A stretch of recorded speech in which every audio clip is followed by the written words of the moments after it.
James has been sitting with the same question for about 4 months. He has some money left over each month after covering all his bills, not a life-changing amount, but enough to do something meaningful with. The two loudest options are paying extra toward his mortgage principal every month or directing that money into investments instead. Both feel responsible, both have advocates, both have genuine merit. And the answer, it turns out, is not universal.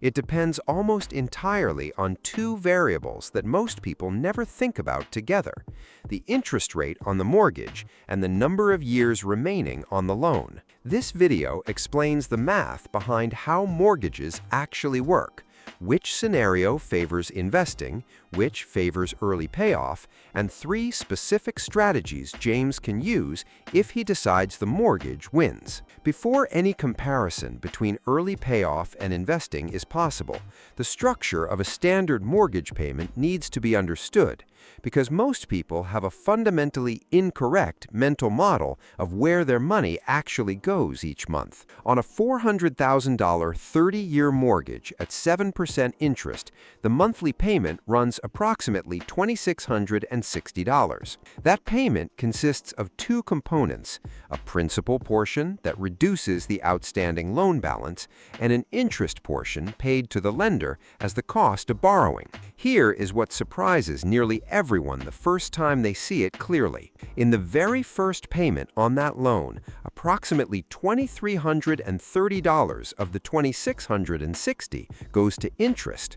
Only about $327 actually reduces the balance James owes. The ratio gradually shifts over time, but the adjustment is far slower than most people assume. In fact, across the first 20 years of a 30-year mortgage, the interest portion of each payment continues to exceed the principal portion. After 20 years, after 240 payments, the remaining balance on that original $400,000 loan is still over $229,000. Over the full 30-year term, the total interest paid on a $400,000 loan at 7% exceeds $550,000.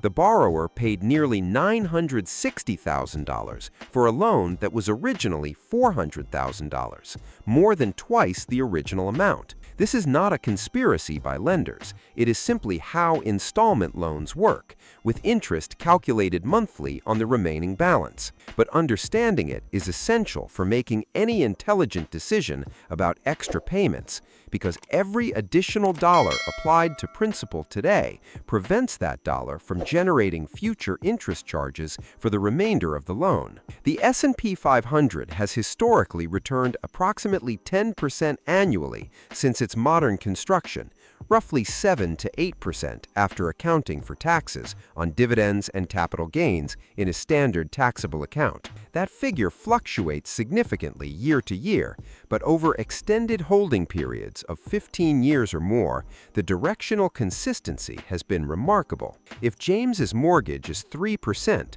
the comparison is straightforward.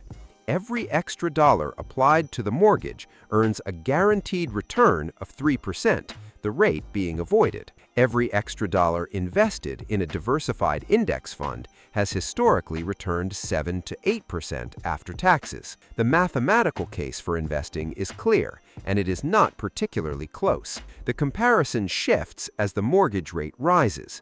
At 5%, the guaranteed return from payoff approaches what bonds historically provide, and the case for investing remains reasonably strong. At 6.5% to 7%, the guaranteed return from payoff begins to compete seriously with what many investors can realistically expect from the market after taxes, particularly accounting for the fact that market returns are uncertain and mortgage payoff returns are not. At this level, the decision becomes genuinely close and shifts partly toward personal preference. The key distinction: paying off debt delivers a guaranteed return equal to the interest rate with zero volatility. Investing delivers a historically higher expected return with real and sometimes substantial year-to-year swings. Which one is correct depends on both the numbers and the individual's relationship with uncertainty. The second variable that most people underweight is time.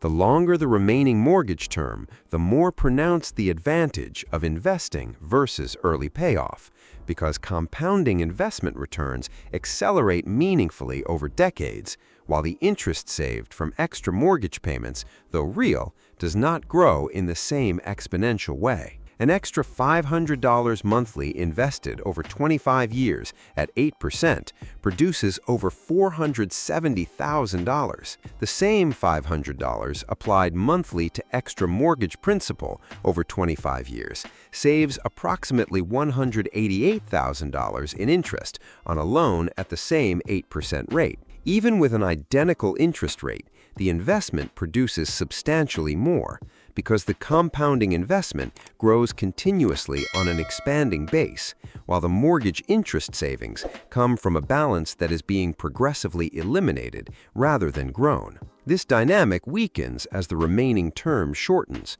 With 5 or 10 years left on a mortgage, the compounding advantage of investing narrows considerably, and the guaranteed peace of mind benefit of eliminating the debt becomes more competitive with the expected investment return. For James, or anyone who decides, whether for mathematical or personal reasons, that paying off the mortgage faster is the right call, 3 specific strategies make meaningful differences. The first is bi-weekly payments. Rather than making one full payment monthly, splitting the payment in half and paying every 2 weeks results in 26 half payments per year, equivalent to 13 full monthly payments instead of 12. On a $400,000 30-year mortgage at 7%, this single adjustment shortens the payoff timeline by approximately 6 years and eliminates over $134,000 in total interest. The approach requires a call to the lender confirming that excess payments are applied to principal rather than held toward the next payment. The second is a consistent monthly addition. Adding even $100 or $200 to each payment, all directed to principal, compounds into significant interest savings over the remaining loan life. The earlier in the loan term this begins, the more pronounced the impact, since each early reduction in principal prevents compounding interest on that amount for the full remaining term. The third is using windfalls strategically. Tax refunds, bonuses, or unexpected one-time amounts applied directly to mortgage principal produce an outsized effect relative to their size, because the reduction occurs on a balance that still has many years of interest accumulation ahead. A single $12,000 principal payment early in a 30-year loan can eliminate multiple years of scheduled payments from the back end. The 2 summary rules that emerge from everything above: the lower the mortgage rate, the more favorable investing becomes, and the longer the remaining term, the more favorable investing becomes. Both are purely financial observations, but the decision is not purely financial for most people. Carrying no mortgage produces a psychological state, a specific kind of security and mental quiet that genuinely matters to many homeowners, independent of any spreadsheet. A paid-off house cannot be repossessed. It provides a floor under living costs that no investment account quite replicates. For someone approaching retirement, eliminating the largest fixed monthly expense can completely change the income required to maintain their lifestyle. Neither path is universally correct. The right answer lives at the intersection of the interest rate, the remaining term, the realistic expected return in the available investment options, and the individual's honest relationship with financial uncertainty. James has the math now. The choice is a personal one. See you in the next video. Thanks for watching. Tell me what you think in the comments, and like and subscribe to James Invests for more content like this.